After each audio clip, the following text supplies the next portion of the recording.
Cada vez que lo analizamos, vemos una relación positiva, lo que significa que cuanto más informan las noticias sobre un tiroteo inicial, más tiroteos adicionales ocurren en la siguiente semana, 2 semanas, 3 semanas, 4 semanas, y así sucesivamente. Ni siquiera existe una base de datos públicamente aceptada sobre los tiroteos masivos en Estados Unidos. Y él me preguntó, ¿entonces crees que causamos muertes? Y yo respondí, de hecho sí, están causando muertes. Eso no puede ser el futuro en nuestras democracias. Necesitamos poder estar en desacuerdo y aún así, encontrar una manera constructiva de avanzar y seguir en desacuerdo. Eso está bien. Y luego intercambiamos nuestras ideas.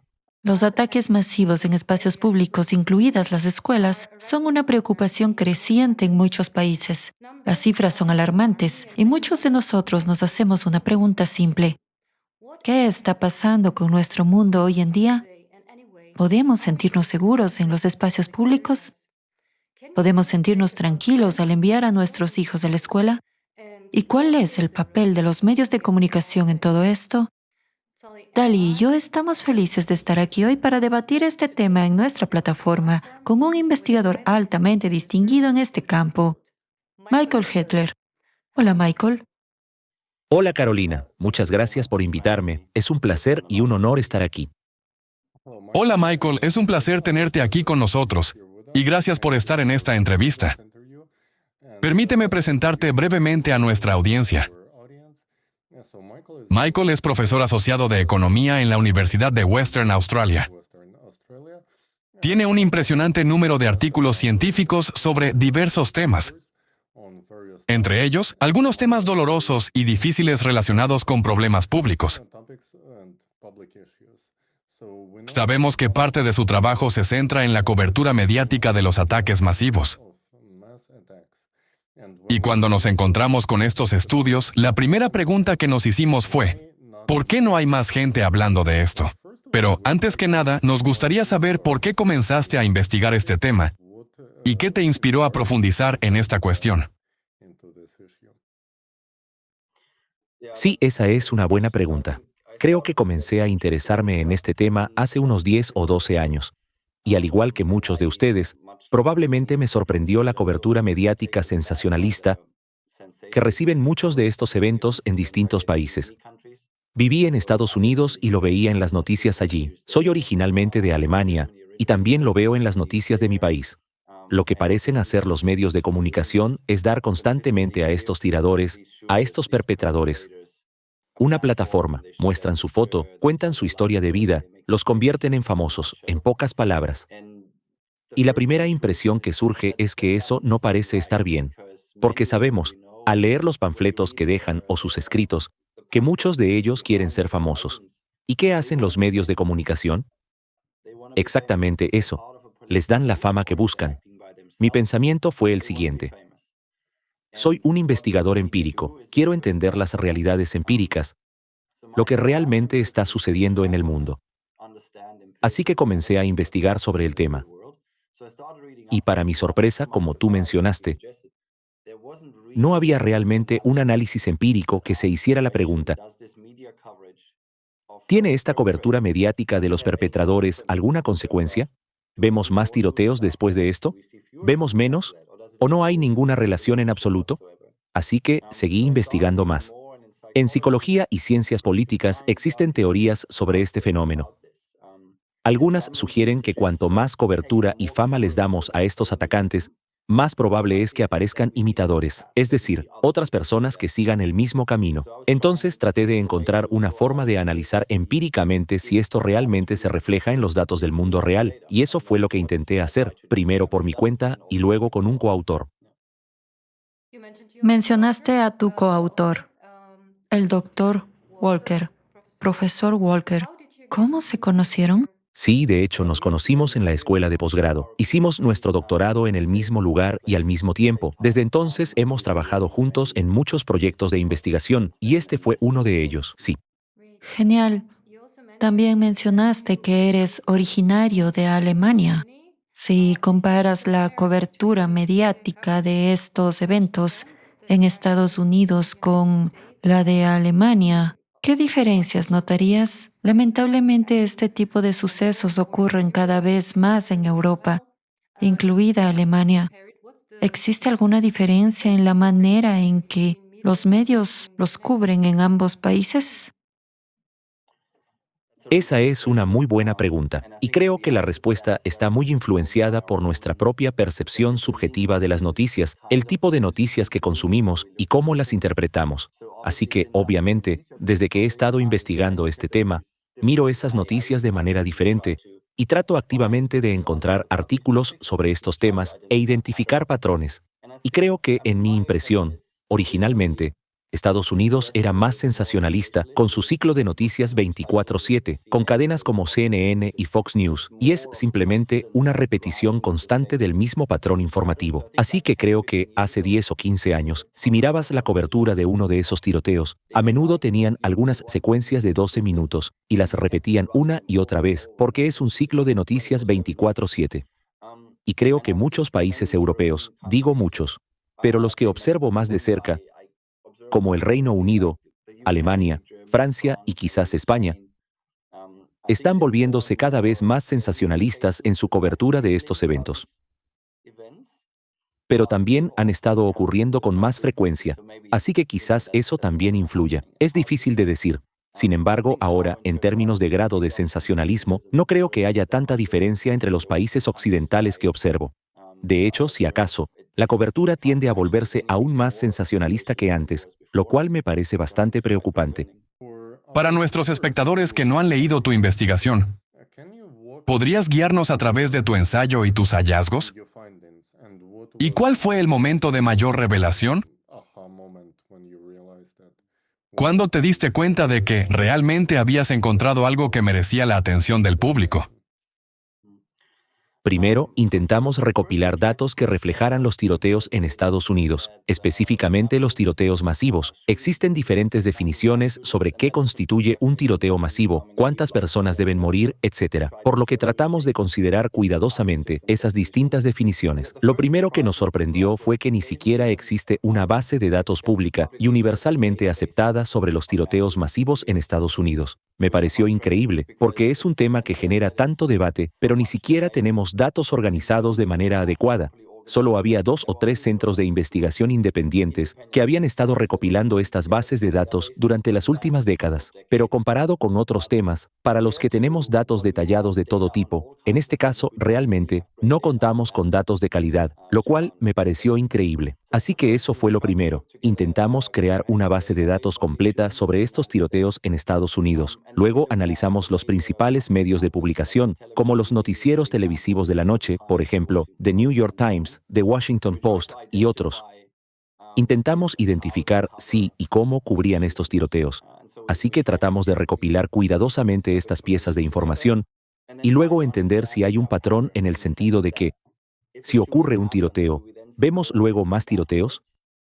Y esto está relacionado con cuánta cobertura mediática recibe el tiroteo inicial. En resumen, sin importar cómo lo analicemos, y estadísticamente hay muchas formas de hacerlo, en cada una de ellas encontramos una relación positiva. Es decir, cuanto más informan las noticias sobre un tiroteo inicial, más tiroteos adicionales ocurren en la siguiente semana, 2 semanas, 3 semanas, 4 semanas y así sucesivamente. La preocupación obvia es, por supuesto, si estos tiroteos adicionales son causados por la cobertura mediática o si es solo una coincidencia. Podrían existir otros factores que conduzcan a un tiroteo masivo, y por supuesto los hay. Podemos hablar sobre el derecho a portar armas, sobre la generación más joven y los videojuegos, o sobre muchos otros temas, y es muy posible que todos estos factores jueguen un papel. No creo que haya una sola explicación para el aumento de estos tiroteos, pero intentamos ver si hay alguna forma de identificar causalmente si el motivo por el cual ocurre otro tiroteo es la cobertura inicial de los medios. Eso es lo que intentamos probar en nuestro estudio. Utilizamos diferentes métodos estadísticos para aislar estas relaciones causales y, nuevamente, todo lo que hemos hecho muestra de manera consistente el mismo patrón. Debido a la mayor cobertura mediática, se producen más tiroteos. Además, podemos cuantificarlo de manera bastante precisa y las cifras son significativas. No importa cómo se analice, la cobertura adicional que recibe el tiroteo inicial es la razón por la que vemos más de estos eventos. Creo que esto es bastante preocupante, es relevante para la formulación de políticas y deberíamos hablar más sobre ello. Esto es absolutamente preocupante. Cuando dices que deberían tomarse medidas desde el punto de vista de las políticas públicas, ¿qué tipo de acciones sugieres? ¿Cómo debería reaccionar la sociedad y cómo deberían actuar los responsables de la formulación de políticas? ¿Cuáles serían las posibles formas de evitar que este problema se propague como un incendio fuera de control? Creo que incendio fuera de control es una terminología interesante que estás usando. En cierto modo, es exactamente eso. Creo que el primer paso que me gustaría ver es un debate abierto sobre este tema entre editores de medios, periodistas y responsables de políticas públicas, para tratar de comprender el problema, y sinceramente no veo que eso esté ocurriendo, lo cual es muy preocupante. Ahora, ¿cómo abordamos esto como sociedad? Hay diferentes maneras, por supuesto. No queremos poner en riesgo la libertad de prensa. No se trata de decirle a un periodista qué puede o no escribir, pero hubo un momento de revelación, como lo llamaste, Tali, para mí, y fue al comparar la cobertura de los tiroteos con la de los suicidios. En todos nuestros países, cada periodista sabe que debe escribir con mucho cuidado sobre un suicidio. ¿Por qué? Porque existe la preocupación de que se generen imitadores. Si se informa que un joven de 16 años saltó de un puente para quitarse la vida porque su novia terminó con él, ningún periodista lo escribe así. Ningún periodista lo publica de esa manera. Todos los periodistas saben de inmediato que hay que ser muy cuidadosos al hablar y escribir sobre suicidios, porque podría tener efectos perjudiciales en la sociedad y llevar a que otras personas hagan lo mismo. Entonces, incluso en un mundo con libertad de prensa, existe un entendimiento entre los periodistas, un acuerdo voluntario de escribir sobre los suicidios con mucha precaución. Te desafío a encontrar un artículo sensacionalista en cualquier medio de comunicación sobre un suicidio. Generalmente, nunca los hay. Realmente, nunca he visto uno. Y eso se debe a que existe un acuerdo y un entendimiento entre los periodistas. Escribimos sobre esto con cuidado, de manera objetiva, sin sensacionalismo. Además, en la mayoría de estos artículos, al final se incluyen líneas de ayuda para personas que están pasando por dificultades con su salud mental, entre otras recomendaciones. Mi punto es que la comunidad periodística ha encontrado una manera de abordar este tema de forma completamente voluntaria y autorregulada, sin violar la libertad de prensa. Cada periodista entiende que algunos eventos son diferentes a otros y que debemos ser cuidadosos al informar sobre ellos. No estoy diciendo que debamos aplicar exactamente el mismo enfoque a los tiroteos públicos, pero creo que es un excelente punto de partida para que los periodistas comprendan que deben abordar estos eventos de manera diferente. Deben darse cuenta de que informar sobre estos sucesos de una determinada manera puede tener consecuencias negativas en la sociedad, a diferencia de otros eventos. Creo que este sería un buen punto de inicio. A partir de ahí, podríamos avanzar de manera constructiva y ver qué soluciones pueden surgir desde distintos ámbitos: los responsables de políticas públicas, los editores de medios, la sociedad en general e incluso las empresas. Ese es el punto de partida que me gustaría ver. Desde ahí creo que podríamos encontrar soluciones como sociedades para abordar este problema. Pero en este momento no veo nada de eso, y eso es lo que me preocupa profundamente. Entonces, cuando hablas de sensacionalismo, ¿a qué te refieres exactamente? ¿Cómo se diferencia de una cobertura normal? ¿Y qué ves de perjudicial en la forma en que se presentan estos eventos? ¿Hay un punto de partida en el que puedas identificar que todo esto comenzó a escalar drásticamente?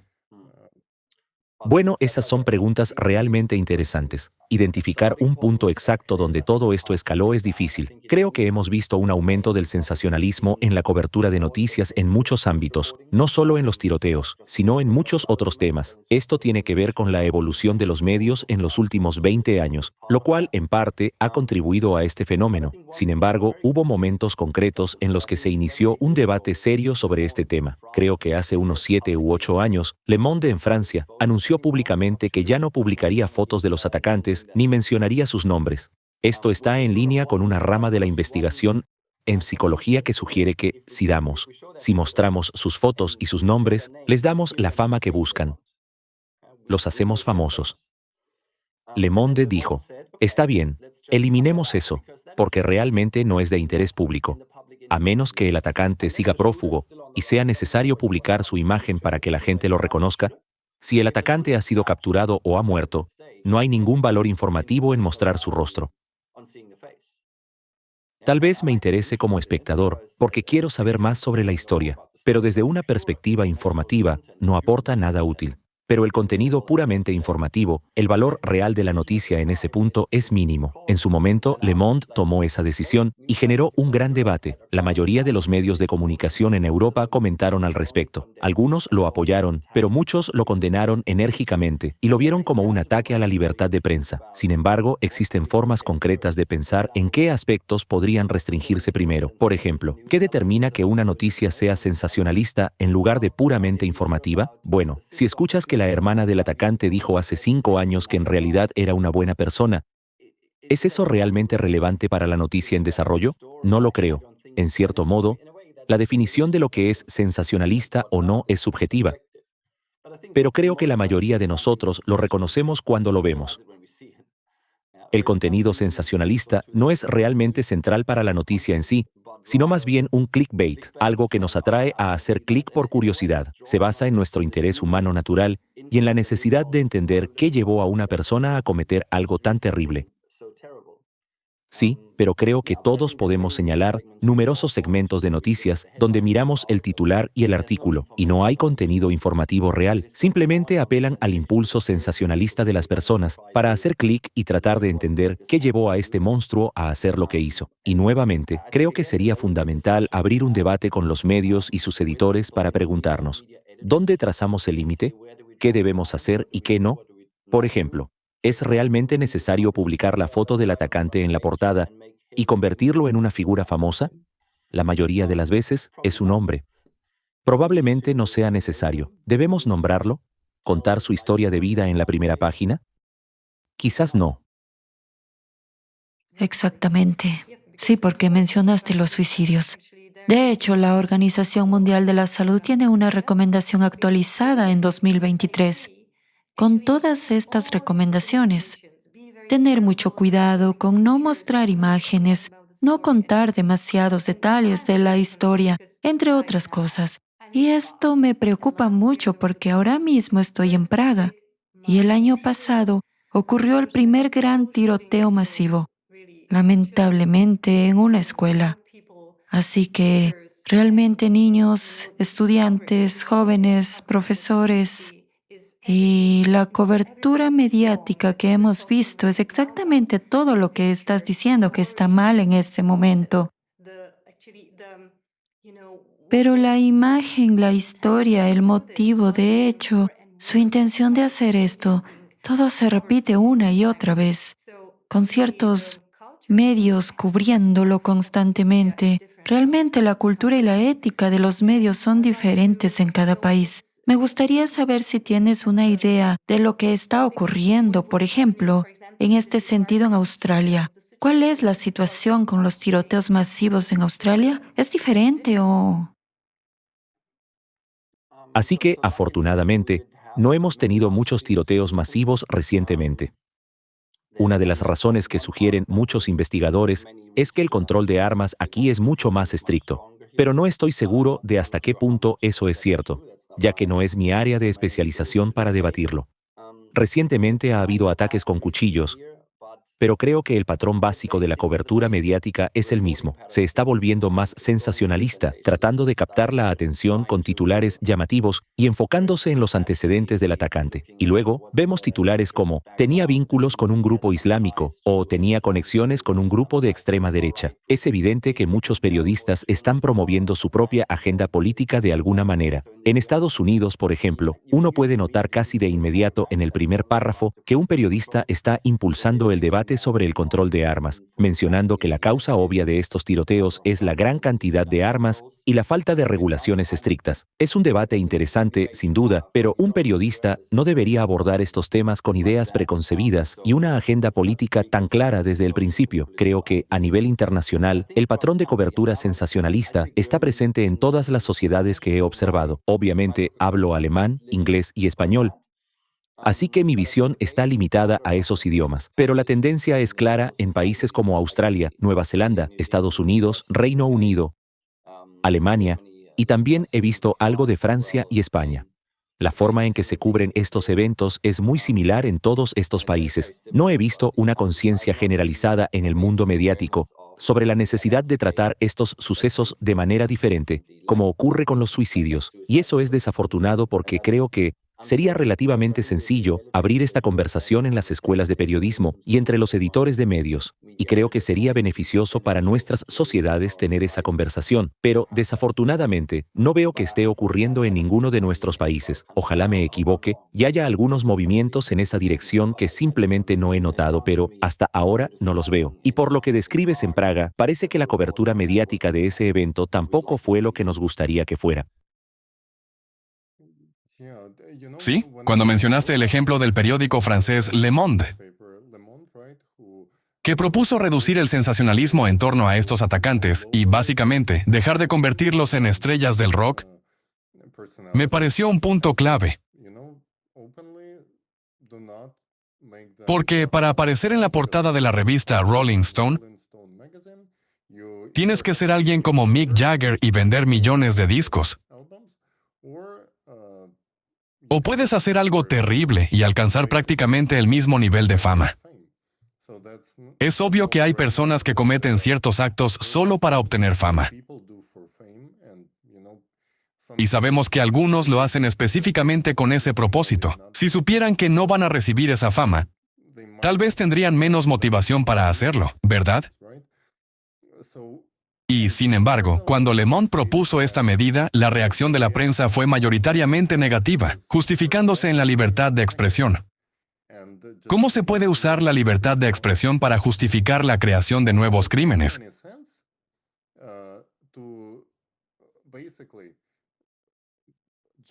Cuando claramente esto causa un daño directo a la sociedad.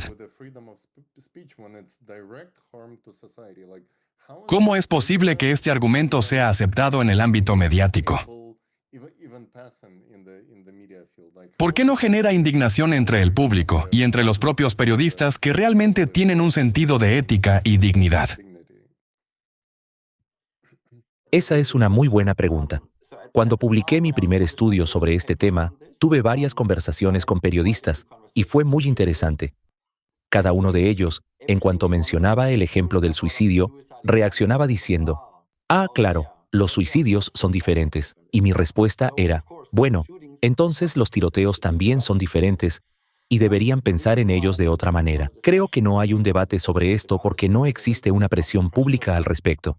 Y como humanos, tendemos a seguir haciendo lo que hemos hecho antes. Si soy un periodista y llevo 10 años informando de una cierta manera, no voy a cambiar mi forma de trabajar solo porque un investigador diga que esto podría ser perjudicial, especialmente si todos los periodistas a mi alrededor siguen haciendo lo mismo. Si soy el único periódico que deja de hacerlo, probablemente mi equipo piense que seremos castigados por nuestros lectores. Si es una cadena de televisión, podrían temer perder audiencia. Por eso, creo que tiene que haber suficiente presión pública para que los editores de medios reaccionen y busquen una manera de abordar este problema dentro de los límites de la libertad de expresión, y usar el ejemplo del suicidio es, creo, la mejor manera de ilustrar este punto, porque es un tema en el que entendemos de inmediato que la forma en que se informa es crucial. La evidencia empírica y teórica que tenemos sobre los tiroteos masivos apunta con mucha fuerza a que esta teoría es cierta. Cuanto más se informa sobre ellos, más tiroteos ocurren como consecuencia directa. De hecho, si alguien duda de esto, y algunos periodistas suelen decir, «Oh, ustedes, los estadísticos, manipulan los números», los invito a mirar los escritos que han dejado atrás muchos de estos atacantes. Algunos de ellos dicen explícitamente, «Cuantas más personas mate, más atención recibiré». Lo dicen claramente, y luego van a una escuela o a un centro comercial y matan a muchas personas. Y lo han dicho. Eso es lo que quieren. Quiero ser famoso. Quiero obtener el reconocimiento que no tengo en la vida real. Tal vez sufro acoso en la escuela, o algo más está yendo mal, o tengo problemas de salud mental, o problemas familiares. Quiero ser famoso, y así es como me haré famoso. Solo eso, aunque no creas en ninguna de las estadísticas, debería hacerte detenerte a pensar, espera un momento. Tenemos que hacer algo al respecto, pero creo que, para responder a tu pregunta, debe haber presión pública sobre los medios de comunicación para señalar ciertos tipos de cobertura, y solo entonces habrá una conversación al respecto. Si no existe esa presión, no hay ningún incentivo para que toda esa generación de periodistas cambie el patrón de informes que han seguido durante años y décadas. Y en este momento, creo que no tenemos esa presión pública en ninguno de nuestros países. Ese es un punto muy bueno, de hecho. Por eso estamos haciendo esta entrevista, para aumentar esa presión pública. Tal vez el problema también sea que el público no comprende realmente esta interconexión tan claramente como tú ahora, porque ahora podemos estar bastante seguros de que hay un efecto causal. Cuanta más cobertura mediática haya, más atacantes se generarán. Esto ahora está claro y respaldado por la evidencia. Sí, Supongamos, como mencionaste en tu ejemplo, que los propios atacantes han dicho, quiero ser famoso. ¿Qué más evidencia necesitan los medios? Nosotros, como público, necesitamos saber más sobre esta interconexión. Así que mi pregunta es, ¿cómo fue la cobertura mediática de los resultados de tu investigación? esa es una buena pregunta. Hubo diferentes tipos de periodistas. Algunos realmente querían entender mejor el tema, y sentí que en algunas conversaciones el intercambio fue bastante constructivo. Dijeron cosas como, oh, esto es algo en lo que deberíamos pensar. Ahora, si realmente cambiaron su enfoque en los siguientes 3, 6 o 12 meses, no lo sé.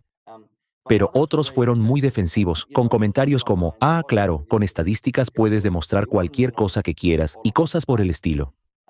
Recuerdo particularmente a un periodista que se sorprendió mucho con los hallazgos y me preguntó directamente, ¿entonces crees que nosotros causamos muertes? Y le respondí, de hecho, sí.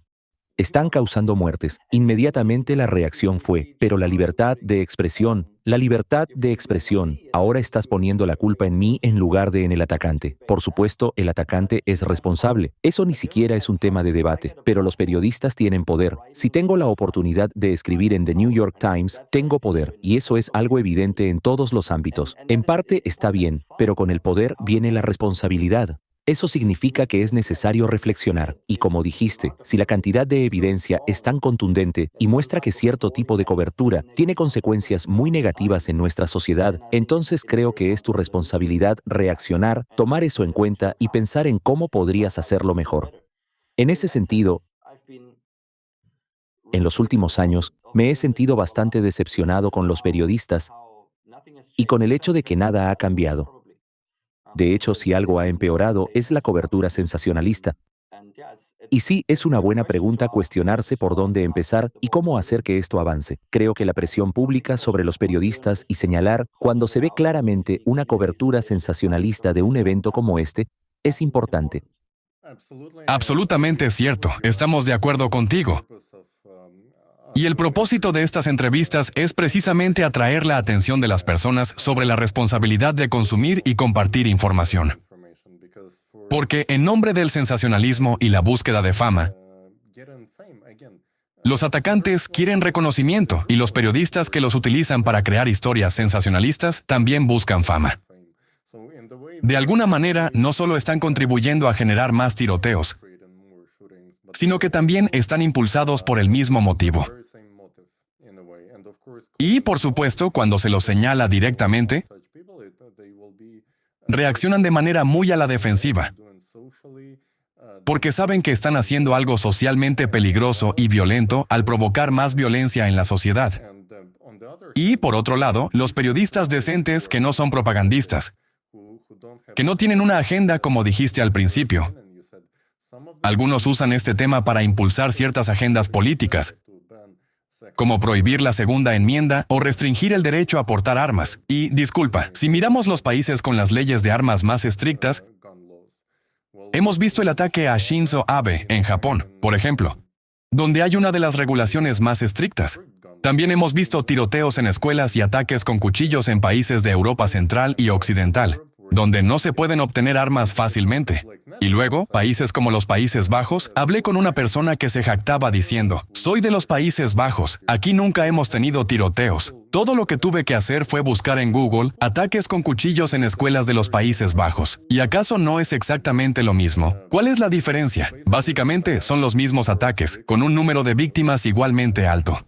He visto esto en Europa del Este, especialmente con el auge de las redes sociales a principios de los años 2000, cuando empezaron a aparecer clubes de fans no de Backstreet Boys, NSYNC o Britney Spears, sino del movimiento de Columbine. Para mí fue impactante. ¿Cómo es posible que algo así pueda ser admirado o glorificado? Y luego descubro que incluso hay libros escritos sobre esos dos chicos de Columbine. Hay de todo, desde detalles sobre lo que comieron esa mañana hasta disfraces de cosplay para Halloween, fiestas temáticas. Y, disculpa, pero ¿qué estamos creando con esto? La pregunta que quería hacerte es la siguiente. Cuando revisas un artículo, mencionaste que, en general, la gente puede distinguir entre el sensacionalismo y el periodismo informativo. Al analizar estos artículos, ¿pudiste identificar o incluso investigar qué porcentaje de la cobertura era saludable e informativa? ¿Y qué porcentaje era puro sensacionalismo? ¿Has examinado esa parte en tu investigación?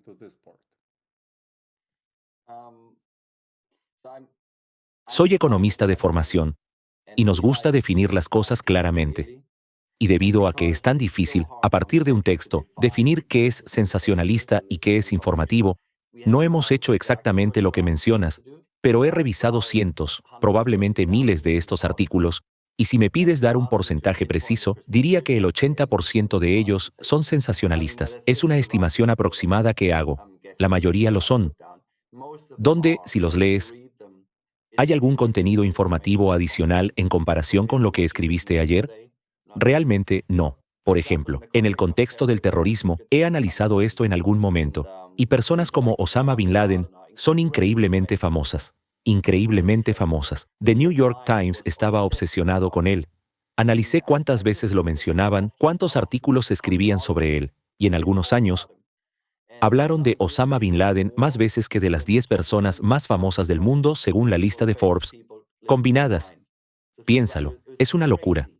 Le dieron a Al-Qaeda y a Osama Bin Laden una plataforma mediática sin precedentes en la historia. Sin precedentes. Y eso era exactamente lo que él quería. Lo sabemos por sus propias comunicaciones. Eso era lo que buscaba, y se lo dieron. Cuando hablamos de grupos violentos con motivaciones políticas y terrorismo, hay un nivel adicional de complejidad.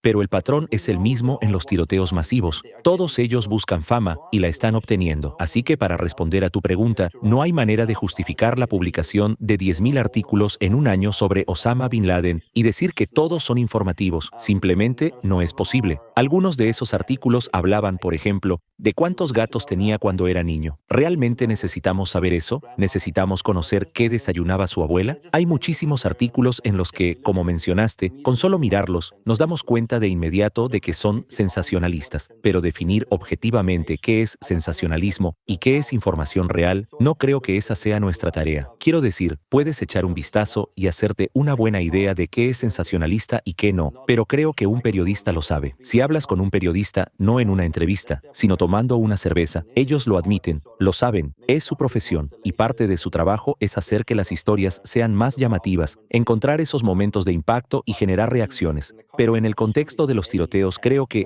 A. Esto se ha salido completamente de control, y B. Lo más preocupante es que tiene consecuencias negativas reales. Así que sí, mi admiración por la mayoría de medios de comunicación ha ido disminuyendo con el tiempo, porque los veo repetir una y otra vez el mismo ciclo, cometiendo los mismos errores. Hace unos meses, creo que fue un ejemplo bastante desalentador. Era un artículo de la BBC sobre el aumento de los tiroteos en Estados Unidos. 3/4 partes del artículo trataban sobre las leyes y los derechos de tenencia de armas. Desde el primer párrafo, se podía notar que la autora afirmaba haber analizado la investigación científica sobre el tema y las razones del aumento de los tiroteos, pero el único tema del que hablaba era el derecho a portar armas. Y conozco esa literatura, y también la estaba tergiversando. Así que no solo eligió la única causa que quería impulsar políticamente, sino que también distorsionó la evidencia científica sobre el tema, pero lo presentó como si realmente hubiera hecho una investigación rigurosa. No lo hizo, te lo puedo asegurar, porque conozco esa literatura, y eso es lo preocupante. Una persona común lee el artículo y piensa, vaya, esta periodista realmente investigó el tema y parece que los derechos de tenencia de armas son el factor principal, pero eso simplemente no es cierto. La evidencia empírica no muestra eso en absoluto. Eso no significa que esté a favor o en contra del derecho a portar armas. Esa es una cuestión aparte, pero creo que muchos periodistas en diferentes ámbitos se han alejado de su verdadera profesión, que es informar y proporcionar datos objetivos. En su lugar, están impulsando contenido político, especialmente en temas polémicos como el derecho a las armas. Sí, todo esto es realmente preocupante. Tengo 2 hijos, y sé que algunos de ustedes también pueden tener niños. Ese es el peor de los escenarios, que ocurra un evento así en su escuela, y sigue sucediendo cada vez con más frecuencia. Creo que necesitamos encontrar soluciones urgentemente. Eso no solo implica hablar sobre la forma en que se informa en las noticias, sino también sobre los factores subyacentes que llevan a ciertos individuos marginados de la sociedad a siquiera considerar hacer algo así. Hay muchos factores que contribuyen a este aumento de los tiroteos. Absolutamente. Después de cada evento, toda la sociedad es bombardeada con una cobertura mediática que examina cada detalle con lupa, lo que solo genera más terror colectivo. Una de las mejores comparaciones es con el método medieval francés de tortura y ejecución pública de supuestos criminales en la plaza central. Se reunía una gran multitud para observar cómo la cabeza de una persona, que en muchos casos probablemente era inocente, era separada de su cuerpo. Esto ocurrió en la época del terror en Francia. El propósito de estas ejecuciones no era solo castigar al individuo, sino infundir miedo en la sociedad. La sociedad debía vivir con miedo a las autoridades. Y ahora estamos viendo las consecuencias de este tipo de cobertura mediática durante los últimos 20 años. Esta constante amplificación del miedo y el terror en la sociedad. Hoy en día ya no es necesario reunir a la gente en una plaza central para presenciar una ejecución pública. Ahora basta con lanzar una campaña masiva de terror a través de los medios de comunicación. Y esto es exactamente lo que llamamos sensacionalismo. Además, se señala al enemigo equivocado, una vez más con fines políticos, ofreciendo una respuesta errónea al problema. Como dicen, cada problema tiene una solución que es simple, directa y completamente incorrecta. Nos inculcan miedo y terror a través de la cobertura mediática y luego nos dirigen hacia el objetivo equivocado para canalizar nuestra indignación. Las personas que realmente se preocupan por sus hijos ahora enfrentan una gran tensión en la sociedad, porque entienden que es necesario protegerlos. Pero la única respuesta que se les da no es la de crear un entorno mediático saludable, en el que los niños no sean bombardeados con este tipo de información. En su lugar, se les dirige hacia el debate sobre las leyes de armas, como si fuera la única reacción válida ante estos eventos. Si no adoptas esa postura, inmediatamente eres acusado de estar a favor de estos ataques o de querer que continúen, lo que genera una enorme división en la sociedad. Si me imaginara queriendo destruir una sociedad desde dentro y hacer que las personas se odien entre sí, ¿no sería este el instrumento perfecto para lograrlo? ¿Ves el efecto negativo en la sociedad? La división y los conflictos que surgen debido al uso de este tipo de artículos. Sí, podríamos hablar mucho sobre esta cuestión.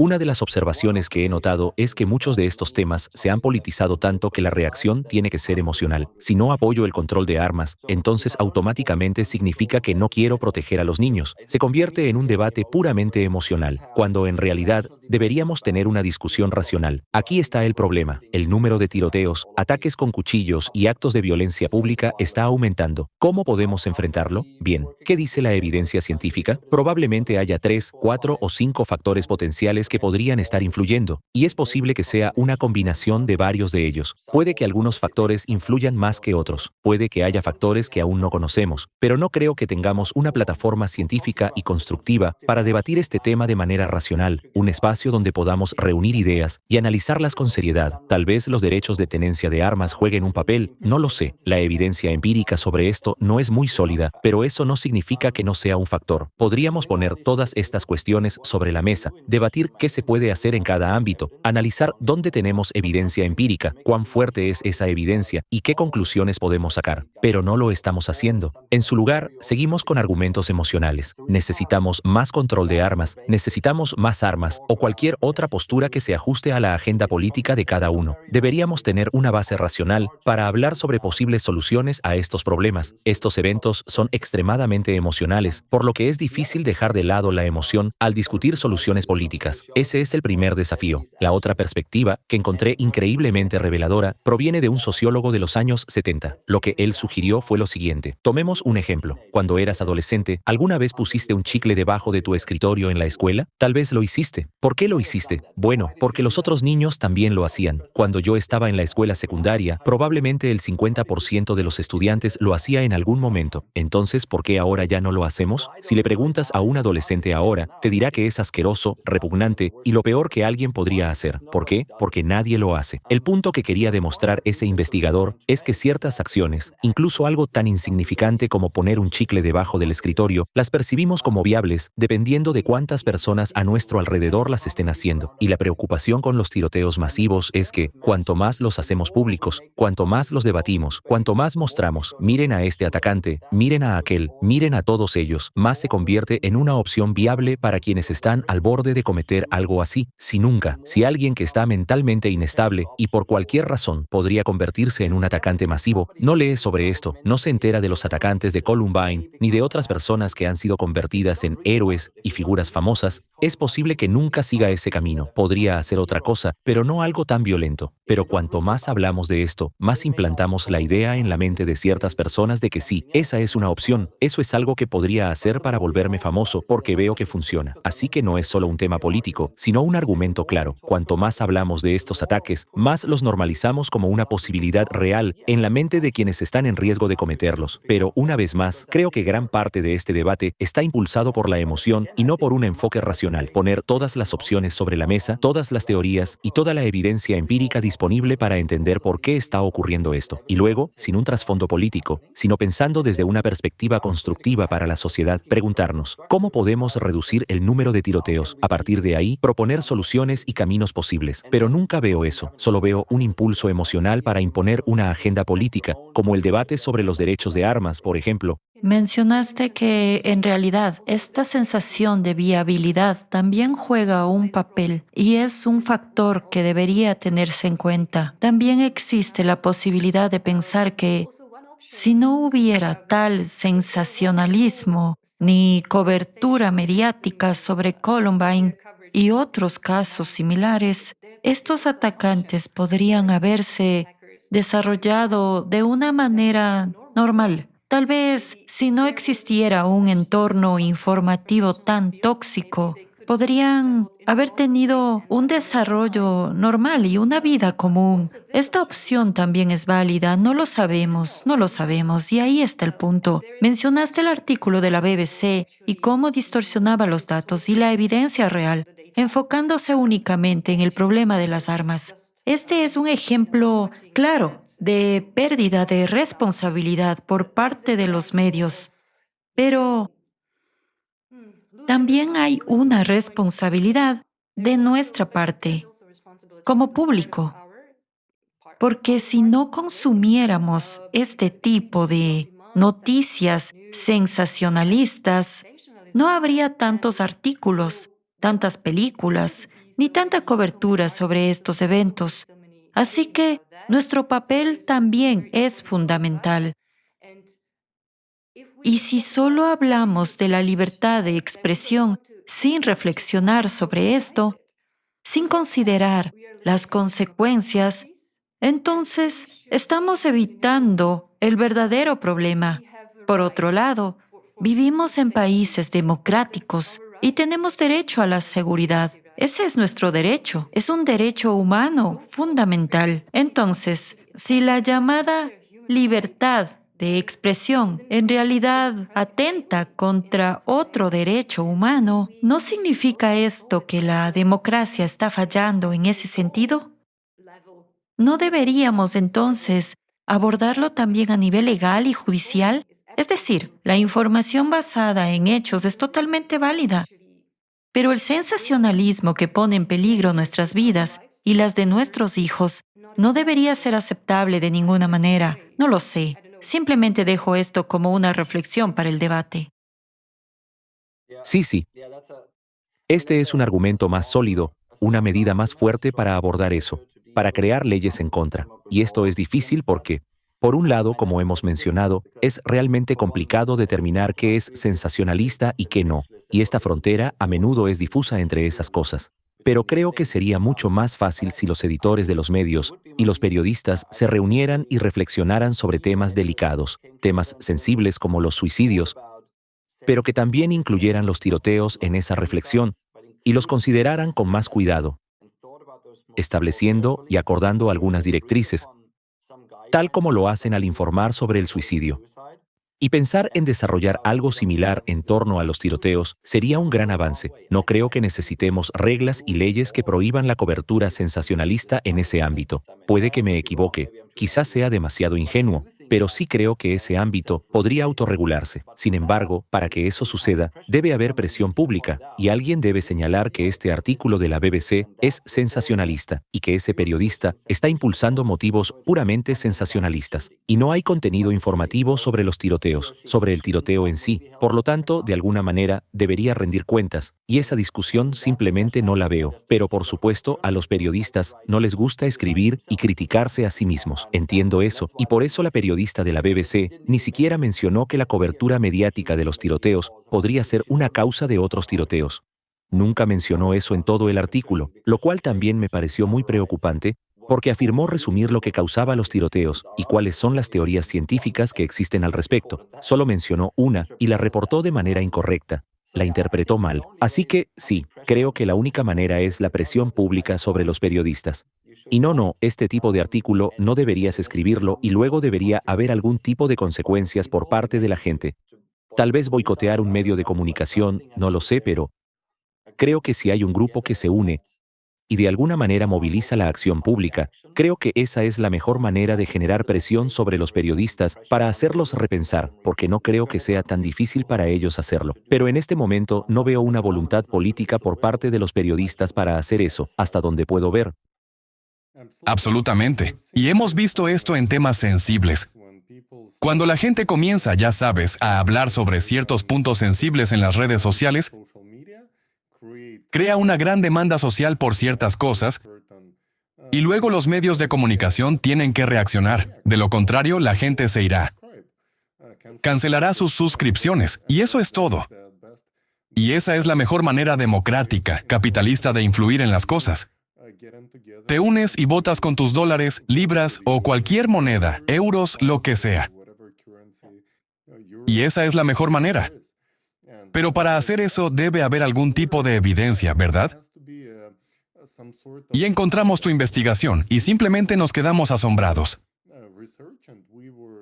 Aquí está la evidencia científica. ¿Has visto trabajos similares o tal vez artículos o...? Ese fue un gran ejemplo con el periódico francés. ¿Has visto a otras personas preocupadas por esto e intentando llevarlo a discusión en el escenario público? Vi una reacción aquí en Australia. Hablé con un par de periodistas y me dieron un ejemplo que es muy específico de Australia y que encontré interesante. Y eso tiene que ver con las peleas en bares. En realidad, Australia es una antigua colonia británica, así que hay muchas peleas en bares. Esa es mi broma sobre los británicos, pero muchas peleas en bares. Y lo que solía ocurrir bastante era que alguien recibía un golpe en la parte de atrás del cuello y luego caía y se rompía el cuello, lo cual es muy peligroso. Y de hecho, eso sucedía con bastante frecuencia en el pasado. Y lo que generalmente se solía llamar era, creo, un king hit. Lo cual suena, ya sabes, King Hit suena muy majestuoso y de alguna manera da la sensación de que es algo honorable de hacer, pero no lo es en absoluto. Es como si dos personas se pelean y te atacan por detrás. Eso es bastante cobarde. Así que, de hecho, dos periodistas me dijeron, eran reporteros de radio, tenían programas de radio, y simplemente cambiaron el nombre de eso. Ya no lo llamaban King Hit, sino que lo llamaban, creo, golpe de cobarde. Y su punto era, y estaban convencidos de que tenía un efecto, que la gente lo hacía menos porque ahora tenía un nombre que no era nada elegante ni majestuoso, sino que era más bien un golpe de cobarde, ¿verdad? Y sugirieron que solo el lenguaje que usamos sobre los tiradores, como los llamamos, podría tener un gran impacto, y su evidencia, por supuesto, es muy anecdótica, en el sentido de que ven a su audiencia y les gusta ver lo que pueden ver. No hay realmente evidencia científica, pero me pareció bastante interesante. Así que su sugerencia no era necesariamente sobre la frecuencia y cuánto hablamos de ellos, sino cómo hablamos de ellos. Y en lugar de elevarlos y convertirlos en una figura temible, sugirieron ridiculizarlos. No he visto eso en otros países, en otros contextos, pero eso no significa que no exista. Tal vez simplemente no lo haya visto, pero esa es otra manera de pensarlo. ¿Qué tipo de influencia y reputación le damos a un tirador? Eso es increíble porque sí, apuesto a que no muchas personas le gustaría presumir de haber dado un golpe cobarde a alguien en un bar. Mostraste el ejemplo con el suicidio. Nunca he visto una glorificación o, ya sabes, un club de fans de alguien que cometió suicidio, específicamente por esa razón, ¿verdad? Y generalmente esas personas no se presentan de la manera que de alguna forma incitaría a otras personas a hacerlo. Lo opuesto a eso lo veo en todas partes. Llama a este número si tienes pensamientos de autolesión. Nunca he visto en ningún lado que digan, llama a este número si piensas en cometer un tiroteo masivo o un tiroteo escolar. Nunca he visto que se hable de esto. Solo estoy viendo, como dijiste, la magnificación o glorificación de personas que ya cometieron un crimen. Así que, por supuesto. ¿Sabes? Cuando estaba leyendo algunos de los artículos sobre este tema, veía pensamientos intrusivos de las personas, como si estuvieran escribiendo en sus diarios antes de cometer los crímenes que, en realidad, no querían hacer, pero tenían algún tipo de pensamientos contra los que no podían luchar, que los empujaban a cometer el crimen. Así que, ya sea algo psicológico o como un virus, como información maliciosa, algún tipo de programa comienza a operar en sus mentes. Y la pregunta es, ¿dónde recogieron esta información? ¿Cómo es que nadie estaba investigando eso?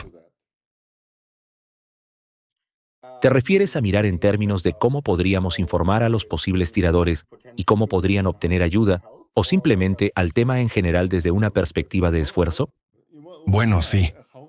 ¿Cómo podemos informar a los posibles tiradores de que necesitan buscar ayuda? Esa es definitivamente una pregunta muy importante porque muchos de ellos estaban pidiendo ayuda. Muchos de ellos en realidad estaban hablando con sus maestros y demás, pero los enviaron a casa. Y luego, unos días después, ves la tragedia en las noticias. Absolutamente. Creo que sería un gran paso para pensar en ellos, no solo como perpetradores, sino también como víctimas en algunos aspectos, lo cual no quiero de ninguna manera quitarle el valor a la víctima real de eso y decir que el perpetrador es la víctima. Pero en parte, como dices, a menudo algo ocurre en el entorno de ese individuo y tal vez haya abuso, negligencia u otras cosas que ocurren en el fondo que hacen que las personas consideren eso como una opción. Y como dijiste, sería fantástico tener bajo esos artículos.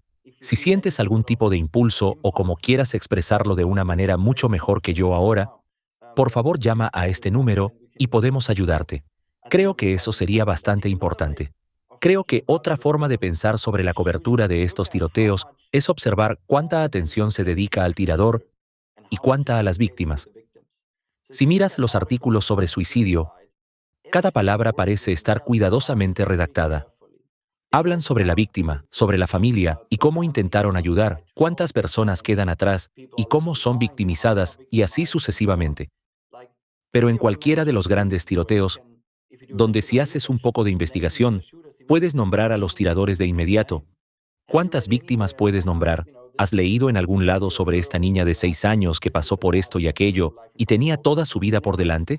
Nunca hablamos de eso en las noticias, solo hablamos del perpetrador, solo del tirador. Así que una forma de pensar sobre esto es la cantidad de cobertura, pero también lo que se cubre. Es el 90% o más sobre el tirador. Y eso de una manera que glorifica, como dijiste, de una manera como, Dios mío, mira lo que hizo esa persona, en lugar de intentar entender cómo esa persona potencialmente se enfermó, entre comillas, mentalmente para hacer eso, y cómo podríamos prevenirlo, y cómo podríamos, como dijiste, es una gran idea decir, si tienes tales pensamientos, aquí tienes una línea de ayuda anónima, o aquí es donde puedes buscar ayuda sin ser arrestado inmediatamente. Pero creo que tienes razón. Si miras las entradas de diarios o las publicaciones en redes sociales de muchos de ellos, algunos anunciaron en los días o semanas previas que querían salir y hacer esto, o algunos enviaron señales muy claras de ayuda, quiero ayuda, y eso no se escucha. Así que necesitamos mejorar en identificar esas señales también y luego, de una manera constructiva, tratar de ayudar a esa persona en lugar de demonizarlos y ponerlos en un rincón. Así que creo que ese también es un gran enfoque. Y nuevamente, eso es algo de lo que deberíamos hablar junto con los responsables políticos, con los investigadores, con los ejecutivos de medios, con los periodistas, para unirnos y ver cómo podemos informar mejor sobre ese tema, y esto podría ser parte de ello. Es una gran idea. Gracias. Y muchos de ellos en realidad sobreviven. Algunos, por supuesto, se suicidan, algunos son baleados, pero muchos sobreviven. Con aquellos que sobreviven, ¿alguna vez has pensado que sería de gran beneficio que los psiquiatras trabajaran con ellos para descubrir exactamente en qué momento comenzaron a tener esos pensamientos intrusivos? Creo que es una gran idea. Nuevamente, es un enfoque muy racional para tratar de entender lo que está sucediendo y dónde podríamos intervenir potencialmente y ayudar a estas personas. Y creo que no solo sería tratar de descubrir qué tipo de noticias consumen, sino también una teoría válida, es decir, que algunos videojuegos podrían hacer que alguien sea más propenso a hacer eso. No puedo hablar sobre eso, no lo sé, pero podrías poner todas las hipótesis sobre la mesa, incluyendo los derechos sobre la tenencia de armas. Nuevamente, soy agnóstico. No sé si los derechos sobre la tenencia de armas tienen o no este efecto en los tiroteos masivos. Tengo una idea al respecto, pero soy investigador. Soy un investigador empírico. Me gusta ver la evidencia y, según la evidencia, me gustaría ver políticas basadas en ella. Así que se podría probar todo tipo de teorías haciendo exactamente lo que sugeriste. Y creo que eso es algo que, una de las razones por las que comencé a hacer investigación empírica sobre esto, porque me sorprendió ver cuán poco, si es que hay algo, existe empíricamente en términos de tratar de salir a probar estas teorías, y es un tema tan grande en nuestras sociedades y un tema que está creciendo. Así que debería haber mucha más investigación sobre esto y no he visto tanto. Y parte de eso podría ser exactamente hablar con esos tiradores que sobreviven e intentar realmente entender su psique y en qué momento llegaron a ese punto de quiebre, y podemos identificar ese punto en otros potencialmente en publicaciones de redes sociales, en lo que sea, en entradas de diarios, en cómo se comunican con sus maestros y su familia y demás, y luego posiblemente tener un sistema de alerta temprana, pero si eso se está haciendo en alguno de nuestros países, no he leído al respecto y tal vez no estoy lo suficientemente informado, pero creo que es algo que deberíamos hacer. Sí, absolutamente. Estoy completamente de acuerdo contigo. Y solo un hecho que las personas que generalmente pueden respaldar su posición con datos, utilizan datos empíricos. Pero las personas que tienen una agenda política y no tienen datos tan sólidos, intentan usar declaraciones emocionales para desactivar el pensamiento racional de la audiencia.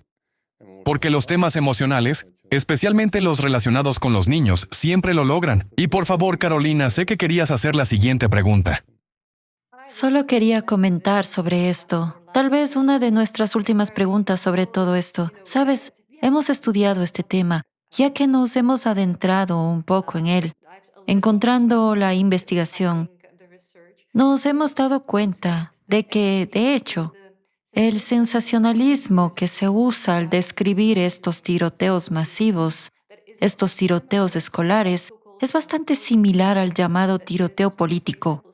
Es decir, algunos medios utilizan el mismo lenguaje, por ejemplo, de una manera muy negativa hacia algún político, hacia algunos o incluso no tiene que ser un político específico, sino partidos políticos. Y, en realidad, Luego, el atacante que aparece, por ejemplo, como mencionó Tali, en Japón, Shinzo Abe, fue tiroteado por un atacante que tiene un desarrollo bastante similar, como una persona bastante normal. También hubo un tiroteo político este año, el año pasado, en Eslovaquia, en el que un hombre disparó al primer ministro, un hombre que antes no tenía ningún problema. Y después de una cobertura mediática muy seria, muy negativa, decidió que la única solución para que su país se volviera normal era matar al primer ministro y trató de hacerlo. Es bastante interesante que hayamos encontrado un patrón bastante similar en eso. Ya sabes, el llamado lobo solitario que aparece de la nada después de un tipo de cobertura mediática. Es altamente sospechoso que sea la consecuencia de la cobertura mediática, así que esta es solo nuestra observación que queríamos compartir. Vemos algunas similitudes en eso. Sí, sí. El contexto político es una capa adicional de complejidad. Si se trata de alguien que tiene una agenda política, entonces la fama que le damos a esa persona adquiere otra dimensión. Si es un terrorista islamista, un extremista de ultraderecha, un separatista o cualquier persona que tenga una agenda política fuerte detrás, entonces hay una razón adicional por la cual debemos ser realmente cuidadosos al hablar de su contexto, porque eso es exactamente lo que ellos quieren. Además de la fama individual, quieren que su idea política esté en la agenda pública. Así que hay más dimensiones en esto, y nuevamente, no he visto más análisis empíricos después de nuestros trabajos. Esto requiere mucho más análisis de los investigadores empíricos, además de los teóricos, de la psicología, la ciencia política, la economía, y así sucesivamente en todos los estudios de comunicación, pero no hay suficiente, lo cual sigue siendo impactante para mí porque es un tema tan importante. Absolutamente. Y sabes, en relación con el punto que Carolina mencionó, cuando estaba mirando las estadísticas en general, cuando se trata de violencia política, la violencia política está disparándose en los Estados Unidos y Europa, específicamente en los estados democráticos, en los últimos 15 o 20 años. Al principio, la culpa se ponía en los medios. Se culpaba a la llamada extrema derecha. Ellos fueron los culpables de todo. Pero luego, los datos, como dijiste, los datos empíricos muestran otras cosas. Que la extrema derecha, incluyendo el AfD en Alemania, están siendo atacados ellos mismos, con una intensidad mucho mayor que nunca antes, por la extrema izquierda o por otros. Así que la violencia está aumentando en todos los espectros. Y con eso, lo que estamos viendo es que, en el caso de los tiroteos escolares, estamos viendo glorificación. Mientras que en el caso de los políticos, estamos viendo cada vez más demonización. Hasta el punto en que los miembros del Congreso de los Estados Unidos ahora reciben 10 veces más amenazas al año que hace 6 años. Solían ser 800. Ahora son 8,000. Es un aumento exponencial. ¿Has notado también similitudes con la manera en que la atención de la sociedad está siendo aumentada por cosas negativas? Incluso diría que muy fatalistas, como si esta persona se queda como primer ministro de nuestro país, o si esta persona llega a ser presidente, la democracia terminará para siempre. Este tipo de cosas claramente influyen en las personas que, como mencionaste antes, están al borde de cometer algo malo, básicamente justificando que hagan esa mala acción. Y sabes, el primer ministro de Eslovaquia, después del atentado a Donald Trump, dijo, bueno, ese es el mismo esquema. Si alguien quería que alguien hiciera algo así en los Estados Unidos, solo tenían que leer los medios eslovacos y copiar y pegar eso en los medios estadounidenses. Lo cual básicamente ocurrió porque se utilizaron palabras muy similares. Y lo mismo ocurrió en Japón. Por cierto, un hecho muy interesante es que en Japón, Shinzo Abe fue asesinado por una persona que había visitado sitios web con cierta información sobre la Iglesia de la Unificación. Y según él, Shinzo Abe estaba apoyando un culto maligno. Así que, por esa razón, debía ser eliminado. Esa fue la justificación. En Eslovaquia fue la demonización del presidente Fico porque, de nuevo, con lo mismo, decían que él pertenecía aparentemente a los enemigos de toda la democracia y a algún tipo de culto político. Y luego miramos a los Estados Unidos y, Dios mío, estamos viendo que el culto de MAGA, el culto de Donald Trump, básicamente los libros lo glorifican, CNN, BBC, todos invitando a estos activistas anticulto y diciendo básicamente que la ciencia está resuelta. Eso es un culto. América tiene que ser desprogramada. Incluso los políticos decían cosas como esa. Si eso no es una justificación para la violencia hacia una persona, entonces no sé qué lo sería. ¿Por qué crees que la parte informativa de tales eventos, ya sean tiroteos masivos, crímenes o violencia política, es tan ignorada? Mira, si tuviera la respuesta a esa pregunta, sería famoso y rico. Y creo que tienes razón. En general, el grado de emocionalidad y polarización en la discusión política ha aumentado sustancialmente. Quiero decir, viví en los Estados Unidos durante 6 años.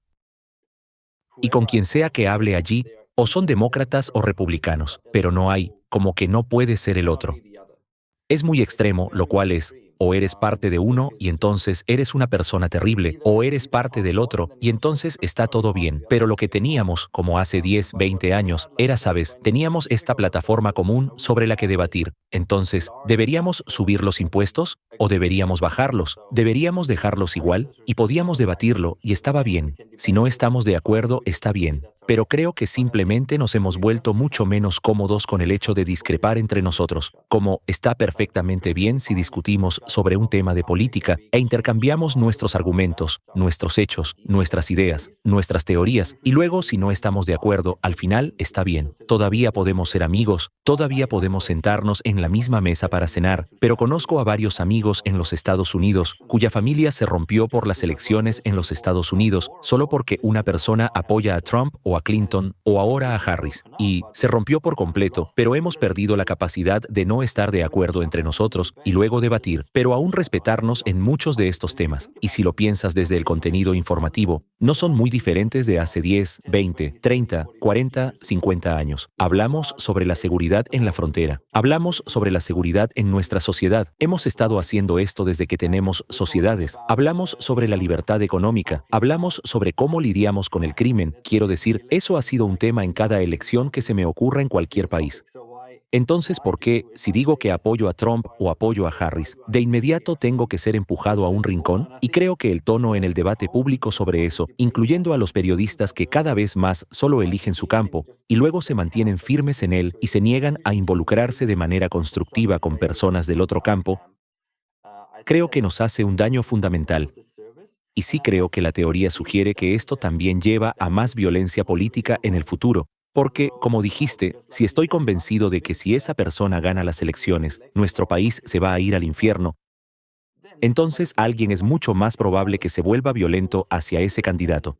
Y desde la teoría, está muy claro que la forma en que los periodistas y las noticias hablan sobre estos temas influye en la probabilidad de que alguien se vuelva políticamente violento. Y eso es muy preocupante. Recuerdo que cuando estaba en los Estados Unidos, tenía bastantes amigos republicanos, bastantes amigos demócratas, y estaba completamente bien. Teníamos debates sobre las cosas. No estábamos de acuerdo, y a veces sí estábamos de acuerdo, y estaba perfectamente bien. Ahora es imposible. O eres parte del uno, o eres parte del otro. Y si eres del otro, entonces eres eliminado como amigo. Casi así. Ese no puede ser el futuro de nuestras democracias. Necesitamos poder estar en desacuerdo y luego encontrar una forma constructiva de avanzar y seguir en desacuerdo. Está bien, y luego intercambiamos nuestras ideas. Y creo que muchos países europeos van por ese camino. Creo que en Alemania pasa con el AfD y en muchos otros países es con algunos partidos y algunos grupos que simplemente están siendo empujados a un rincón. Y no creo que eso sea muy constructivo en nuestras democracias. Eso es muy peligroso.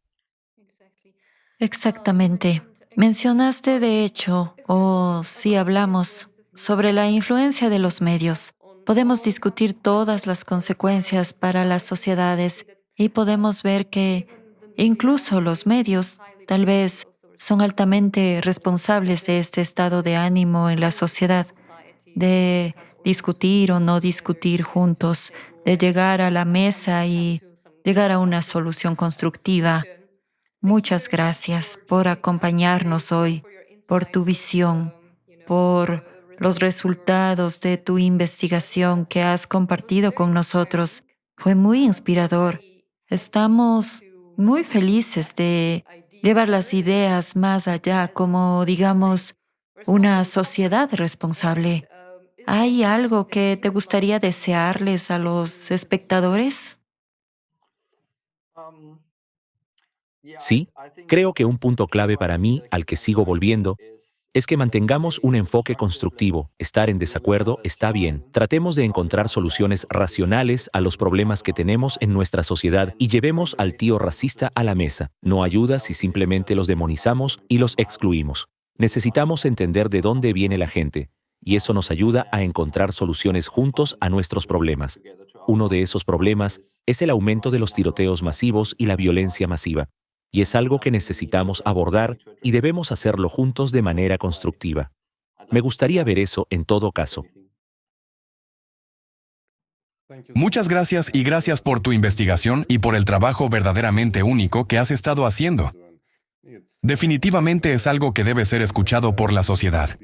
Creemos que hay muchas personas que quieren escuchar esto, y no solo tu investigación, sino también estos increíbles ejemplos de un enfoque saludable hacia los problemas y ejemplos de maneras saludables de lidiar con ellos.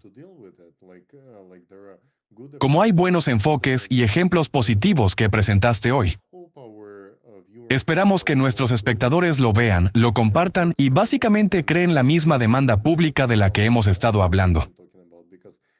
Porque todo comienza con pequeñas acciones de personas comunes. Así que muchas gracias por estar con nosotros, por compartir esta información.